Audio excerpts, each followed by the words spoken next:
Hey guys, and welcome back to Back or Beyond Tech. I don't know if everyone's seen my first video, but in my first video I talked about making a workstation roughly with second-hand components. So first I'm just going to talk about why I want to build a workstation. So I do a lot of work, I do a lot of video editing, I edit music, I've recently started using game engines as well. And I also do some work for my actual work at home too. So yeah, my gaming machine is absolutely fine for that. There's no problem in running these applications on my gaming machine. But what I have found is that while you're doing these things on your gaming machine, you know, sometimes I might want to watch a movie, I might want to do something else as well, and I just can't, you know, so that's one of the main reasons. And the second reason is I'm doing more and more of these things. I'm doing more editing, both audio and visual. I'm doing more work from home on my PC as well. So I just thought, you know, having an actual dedicated machine that's made to do these things is a good idea. You know, so I started looking around. You know, I looked at a lot of sites, like I looked at what Linus was doing, people like that, and I just thought, right, yeah, I want a workstation, but I don't want to pay, say, £1,500, £2,000 for a workstation. You know, I'm just not that heavy a user, and I don't have the money, honestly. So then I started looking at Xeon chips, and they are ridiculously cheap. Some of the older IPCs, like Sandy Bridge IPCs, you're getting amazing performance for the money. So I suppose we'll just get right into it.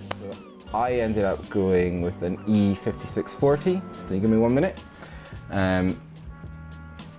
So I bought two of these bad boys, fresh pulls from servers, working, and yeah, they're older, like you say, like anyone can say they're older, but they're clocked at 2.66 gigs.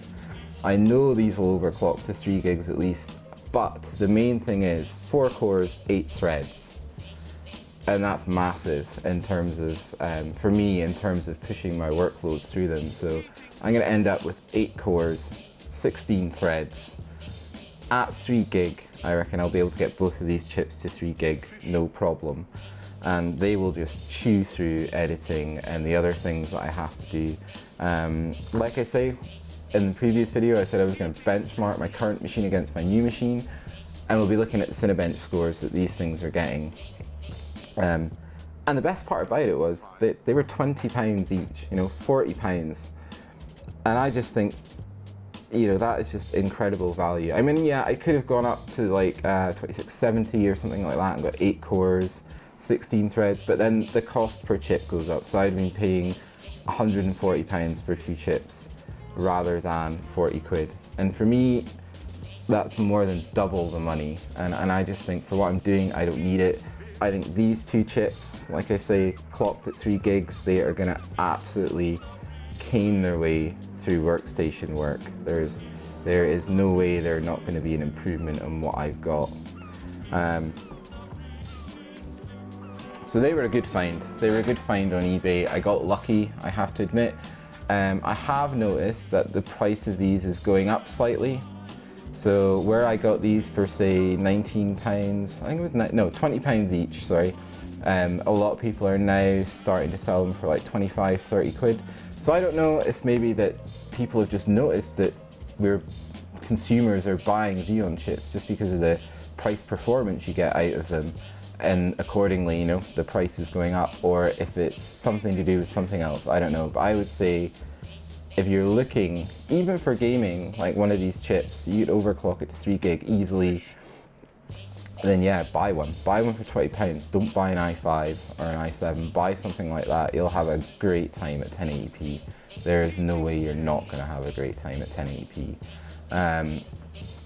So then I started looking at, once I'd found the chip, I started thinking about motherboard choice. And these are X58 chips. They're on the LGA 1366 socket. And then that's where the problem started. Those boards are still really expensive. Even secondhand, they are really, I mean, you're talking If you can get one for like a decent board that will overclock with a decent VRM phase for £80, £100, I would say you're doing well. So I've spent literally months, like literally, I bought those chips, say 8 weeks ago, and then only recently, within the last few weeks, I bought a board. And again, I think I got lucky. I've just been trolling eBay, Craigslist, things like this, trying to find something, and I just wasn't getting anywhere. And then eventually I found this. So this is what I ended up buying. Now this is an old server board. It's in great nick. It's a working pull from a server. It's a TAM board, and it supports 64 gigs of EEC memory. And it'll support both chips. It's got 4 PCIe lanes, it's got PCI lanes. I mean, this thing is going to do everything I wanted to do.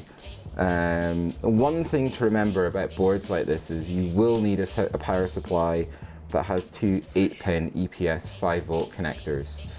And you can find them out there. They're not that hard to find. EVGA seems to make a lot of them. You know, if you're handy with electronics, it's easy enough to hack in an 8-pin connector to a PCIe connector, a bit of soldering, and that's it. But really, this board is a bargain. I've tested it, it works. And the best thing about this was £40. 40 quid is what it cost me. And I think anyone could say that is a bargain. So between the chips and the motherboard, I've spent £80 so far. And like I say, I think that is great value. And then I started thinking about case. And the problem with this is that it's SSI EEB form factor, so it's slightly bigger than XL ATX, and that is a real problem. So, I mean, I could fit it in my 780T here, but that's already got my gaming rig in it. And also these are still quite expensive cases. So I found a case, although I have failed. It's not secondhand. I've had to buy a new case. So I'm not going to tell you what it is. I will tell you it cost me £80. It should be arriving next week, and I'm going to do an unboxing, and then you guys will find out what case I bought. But I'm pretty happy. I'm pretty happy with what I've got. It looks good, it's very functional, and like I said, look out, by the end of next week I'll have a video out unboxing that, and then I'm going to start putting some components into the case. You know, I just think things are a bit safer when they're constructed. So that's done, and that's the parts I've bought so far. So far I've spent £180, so yeah, I've still got a power supply to find, which I'm looking at a few. Memory, I've pretty much got that down. I think the memory is going to cost me between £60 and £70 for 64 gigs of DDR3 EEC memory. The price of that has shot up considerably, and I think that's probably got something to do with the referendum in Britain about you leaving the EU. So the pound dropped like so much, and obviously on eBay and these sites it's just a straight currency conversion, and that's really hurt us. But some prices haven't shifted that much, but I'm kind of thinking £60 or £70 for the memory. If I have to pay a bit more, I'll pay a bit more. Storage is an easy one. You know, I'm looking out for a second-hand 240 gig hard drive. I've been down the dump. And I'll show you a video of this where I'm tearing down old machines that I'm getting for free. And if I can get a few 1-2 terabyte drives for mass storage to keep me going, that's great. And if they're free, even better. I mean, the amount of stuff people throw out is unbelievable. You know, you go to these dumps and there's just these huge containers full of computers, and you know, they're full of components, and they're free. And that's the thing, it's free. It costs you nothing to get these things. So I'm kind of hoping I'm going to solve my storage problem for nothing. I mean, the SSD, yeah, I'm going to have to pay for. And I don't mind that. I think a machine that I'm building, a workstation, it would be silly to have Creative Cloud and other editing software on a mechanical hard drive. You know, it's just going to slow things down, and that's not what I want. So that's dealt with it. Cooling. So obviously I need 2 CPU coolers. So I'm kind of torn. I'm a huge Noctua fan. I've got one here. this bad boy, like I say, I love Noctua. I've run them for a long time, and yes, they are expensive, but my god, they just don't break. The build quality on these things is amazing. I've been running my one in my rig for 6 years now, and that came out of another PC before I put it into this PC.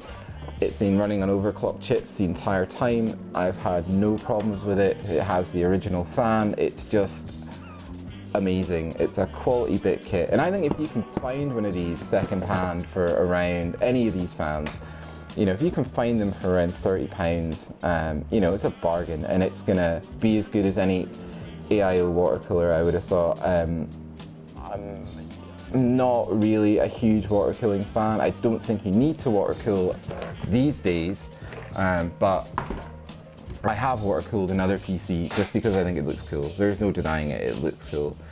So yeah, that's the cooling issue. So I'm either going to go with Noctua, which is going to bump the price up, or I might go with like a CM Hyper Evo 212 or something like that. But there are other things out there I've been looking at as well. And like I say, the cheaper the better for me. I kind of don't want to spend more than £40 on a cooling solution unless I absolutely have to. I don't want the price of this build to start going through the roof.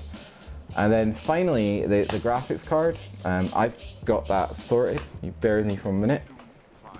So, I have two of these. I used to run two in Crossfire in my gaming rig.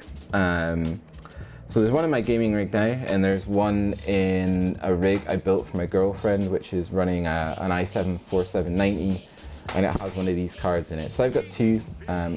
One of them, from whichever machine, I don't know which, is going to be going into the workstation for editing, for the CUDA acceleration. I'm thinking maybe I've ordered, I don't even know what I'm going to do, but maybe I'll take the one out of my gaming rig and I'll buy an RX 480, because, you know, I'm thinking about ordering one, benchmark it anyway, and the 8 gig variants especially, they're looking really good, but I would wait for a board partner card. I wouldn't buy a reference card, not because they're bad, just purely because they're loud, and I don't like blower style coolers. I've never bought a reference card. I'm never likely to buy a reference card. I've always gone for a board partner solution, and I have to admit, I'm a sucker for MSI. I love it. I love the Dragon. I love the black and red. I think it looks fucking sweet. It's really, really cool. So yeah, so GPU is sorted out. So I'm getting there, guys. Like I say, it's probably going to take me maybe another 6 weeks to get this sorted out, but I've bought the house now, so the case is coming. I'm really psyched for that. I can't wait to get it in, and we're going to do an unboxing and go through it with you.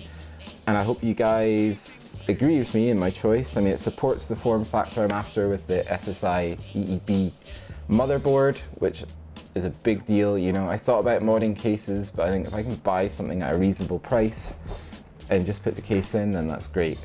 Hey guys, I'm back. So I got interrupted earlier on. I totally forgot we were doing something today, but anyway, I've run through what I'm going to do with the workstation, so I hope you agree. If you've got any comments, leave comments. If there's something you don't want to comment on in public, email me at backwardbeyondtech@gmail.com. And that's really it. So I hope you stick around, watch me building it and the different things that are coming in. Like I said, the case is coming in next week, and we're going to do an unboxing, and I think was a pretty good bargain I got there. But take it easy. I hope you have a good rest of the weekend, and hopefully we'll get this video out soon. Bye for now.